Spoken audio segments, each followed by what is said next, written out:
ओम शांति। आज प्यारे बाप दादा के अनमोल मधुर महावाक्य हैं 16 मार्च 2026। आज की मुरली के सार में सदगति दाता बाबा कहे, सब पुकारते हैं, हे पतित पावन आओ, आकर हमें पावन बनाओ। हे बाबा, हे भगवान, हम भक्तों की झोली भर दो। बाबा कहे, भगत भगवान से धन मांगते हैं। तुम क्या मांगते हो? तुम कहते हो, बाबा हमको स्वर्ग का मालिक बनाओ, वहाँ तो अथाह धन रहता है, हीरे जवाहरत के महल होते हैं। और श्रीमत के लिए कहा कि गाते हैं ईश्वर की गतमत न्यारी, उनकी जो सदगति की मत है उनको श्रीमत कहा जाता है। बाबा कहे, कल्प कल्प में आकर तुमको समझाता हूँ, मन मना भव, देह के सब धर्म त्याग, आत्म अभिमानी भव, माम एकम याद करो। यह ज्ञान है सच्ची गीता। इस गीता ज्ञान द्वारा भगवान हमें मनुष्य से देवता, नर से नारायण बनाते हैं। इस राजयोग की एम ऑब्जेक्ट है ही लक्ष्मी नारायण बनना। और साथ में विशेष कहा कि और कोई पढ़ाई से राजा नहीं बनते हैं। ऐसा कोई स्कूल नहीं जहाँ मनुष्य से देवता, नर से नारायण बनते हैं। फिर अपना परिचय देते हुए कहा कि मनुष्य कह देते हैं कि परमात्मा अखंड ज्योति स्वरूप है, तेजोमयी है। अर्जुन ने देखकर कहा, बस करो, हम सहन नहीं कर सकता हूँ। बाबा कहे, अरे बच्चा बाप के रूप को सहन न कर सके, यह कैसे हो सकता? बच्चा तो बाप को देखकर खुश होगा ना। तो बाबा कहे, मेरा कोई ऐसा स्वरूप थोड़े ही है, मैं हूँ ही परम पिता, अर्थात परेते परे रहने वाला परम आत्मा माना परमात्मा, जो सारी सृष्टि का बीज रूप है। और स्मृति दिलाई कि सतयुग त्रेता को सुखधाम कहा जाता है। वहाँ दुख होता ही नहीं, नाम ही स्वर्ग है। स्वर्ग कहने से ही मुख मीठा हो जाता है।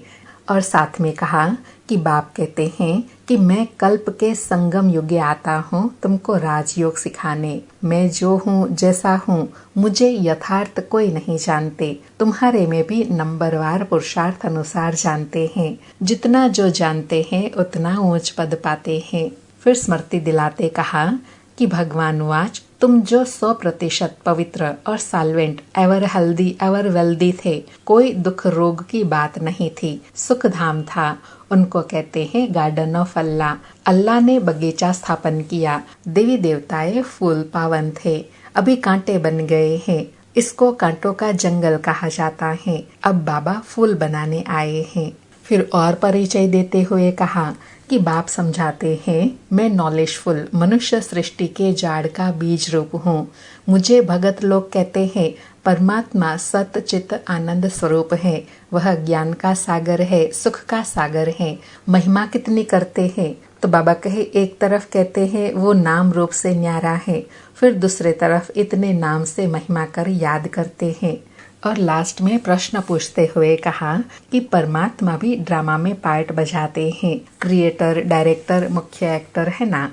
बाबा समझाते हैं कि ऊंच ते ऊंच पार्टधारी कौन है? ऊंच ते ऊंच भगवान, जिसके तुम सब बच्चे बने हो। बाप ज्ञान का सागर है, तुम अभी मास्टर ज्ञान सागर बनते हो। ज्ञान से ही सदगति होती है। सुनते हैं प्यारी बाप दादा के अनमोल मधुर महावाक्य। आज बाबा कहे, मीठे बच्चे, तुम्हें सदगति की सबसे न्यारी मत मिली है कि देह के सर्वधर्म त्याग, आत्म अभिमानी बन, माम एकम याद करो। आज मुरली से प्रश्न है, जो परमात्मा को नाम रूप से न्यारा कहते हैं, उनसे तुम कौन सा प्रश्न पूछ सकते हो? उत्तर में बाबा कहे, उनसे पूछो, गीता में जो दिखाते हैं अर्जुन को अखंड ज्योति स्वरूप का साक्षात्कार हुआ। बोला, बस करो, हम सहन नहीं कर सकते। तो फिर नाम रूप से न्यारा कैसे कहते हो? बाबा कहते हैं, मैं तो तुम्हारा बाप हूँ। बाप का रूप देखकर बच्चा खुश होगा। वह कैसे कहेगा मैं सहन नहीं कर सकता? ऐसे बाबा कहे दूसरों को समझा सकते हो। आज मुरली में गीत बजा, तेरे द्वार खड़ा भगवान। सारी मुरली से धारणा के लिए सार हैं। पहला पॉइंट, मास्टर ज्ञान सागर बन, पतित से पावन बनाने की सेवा करनी है। बाप ने जो सब शास्त्रों का सार सुनाया है वह बुद्धि में रख सदा हर्षित रहना है। दूसरा पॉइंट, एक बाप की श्रीमत हर पल पालन करना है। देह के धर्म त्याग आत्म अभिमानी बनने की मेहनत करनी है। आज प्यारे बाबा का वरदान है, विस्तार को सार में समाकर अपनी श्रेष्ठ स्थिति बनाने वाले बाप समान लाइट माइट हाउस भव। विस्तार को सार में समाकर अपनी श्रेष्ठ स्थिति बनाने वाले बाप समान लाइट माइट हाउस भव। स्पष्टीकरण है, बाप समान लाइट हाउस माइट हाउस बनने के लिए कोई भी बात देखते व सुनते हो तो उसके सार को जानकर 1 सेकंड में समा देने व परिवर्तन करने का अभ्यास करो। क्यों क्या के विस्तार में नहीं जाओ, क्योंकि किसी भी बात के विस्तार में जाने से समय और शक्तियां व्यर्थ जाती हैं। तो विस्तार को समाकर सार में स्थित होने का अभ्यास करो।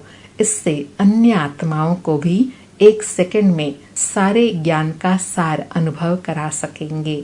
बाबा कहे, लाइट हाउस माइट हाउस क्या करता है? दूसरों को रास्ता दिखाता है। तो दूसरों को अनुभूति तब करा सकेंगे जब स्वयं सेकंड में क्यों क्या से परे होकर विस्तार को समझकर सार में आ जाए। आज का स्लोगन है, अपनी वृत्ति को पावरफुल बनाओ तो सेवा में वृद्धि स्वतः होगी। अपनी वृत्ति को पावरफुल बनाओ तो सेवा में वृद्धि स्वतः होगी। आज 16 मार्च के अव्यक्त इशारे हैं, निश्चय के फाउंडेशन को मजबूत कर सदा निर्भय और निश्चिंत रहो। आज बाबा कहे, यदि निश्चय रूपी फाउंडेशन पक्का है तो सहज योगी निर्मल स्वभाव, शुभ भावना की वृत्ति और आत्मिक दृष्टि वाले होंगे। चलन और चेहरे से हर समय सरलता की झलक अनुभव होती रहेंगी। तो हर एक की विशेषता को स्मृति में रख 1-2 में फेथफुल रहो तो उनकी बातों का भाव बदल जाएगा। बाबा कहे, भावना श्रेष्ठ होंगी तो भाव भी परिवर्तन हो जाएगा। अच्छा, ओम शांति। शुक्रिया बाबा, शुक्रिया।